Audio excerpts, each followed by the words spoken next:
የአሜሪካን መንግስት ለኢትዮጵያውያን ላለፉት 3 ዓመታት ሰጥቶት የነበረውን የቴምፖራሪ ፕሮቴክትድ ስታተስ ወይም ደግሞ የቲፒኤስ ሰርቪስን በትላንትናው ዕለት ማቋረጡን አሳውቋል። ይህ የጥበቃ ከለላ እንግዲህ ከ1991 ዓ.ም በፈረንጆች አቆጣጠር ጀምሮ ለተለያዩ ሀገራቶች ሲሰጥ የቆየ እንደሆነ ይታወቃል።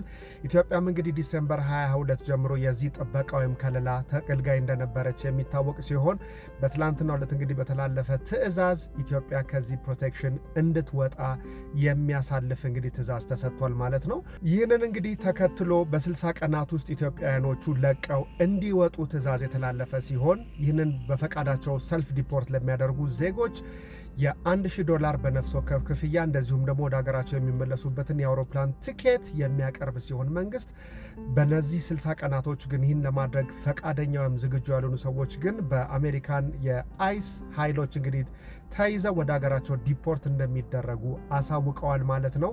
ይህንን ሰልፍ ዲፖርቴሽን ተጠቅመው ወደ ሀገራቸው የሚመለሱ ዜጎችን ግን የአሜሪካ መንግስት በማንኛውም ጊዜ ወደፊት ወደ አሜሪካን ሀገር ተመልሰው እንዲመጡ እድሉን ክፍት እንደሚያደርግ በጉብኝት በስራ በቤተሰብ በፋሚሊ ዩኒየን በጋብቻ በተለያዩ እንግዲህ በነዋሪነትና በኢሚግራንት ወር በነን ኢሚግራንት ስታተስ አፕላይ ማድረግ እንደሚችሉ ያሳወቀ ይሆናል። ኢትዮጵያኖቹ እንግዲህ ወደ ሀገራቸው እንዲመለሱ ትዕዛዝ የተሰጠበት ምክንያት ኢትዮጵያ ለመኖር ምቹና ምንም አይነት ለህይወታቸው የሚያሰጋ ነገር አለመኖሩን በመግለጽ ሲሆን እንግዲህ በርካታ ኢትዮጵያኖች ደግሞ በሺዎች የሚቆጠሩ በዚህ ስታተስ ፕሮቴክሽን ውስጥ እንግዲህ እየተራዘመ በመጣው ለአመት ከ6 ወር ከዚያም እንደገና በድጋሚ ለሌላ አመት ከ6 ወር በተራዘመው ጥበቃ ስር ቆይተዋል።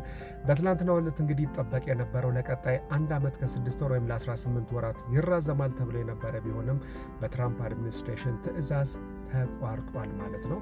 አሜሪካ ለበርካታ ዓመታት እንግዲህ ባለፉት 5 ዓመታት ውስጥ ለመላው ዓለማት እንግዲህ ይህንን የቴምፖራሪ ፕሮቴክሽን ስታተስ ስትሰጥ ቆይታለች። እንደነ ሃይቲ፣ ቬኔዙዌላ፣ ሱዳን፣ የመን፣ ሶሪያ፣ ዩክሬን፣ ኢትዮጵያም እንግዲህ የዚህ ድል ተጠቃሚ የነበረች አንድ ሀገር ነች ማለት ነው።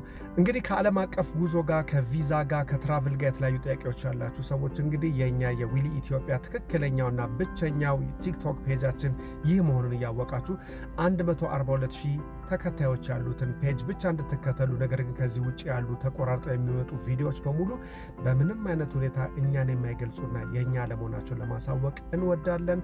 ዊሊ ፍሮም ዊሊ ኢትዮጵያ። መልካም ቀን።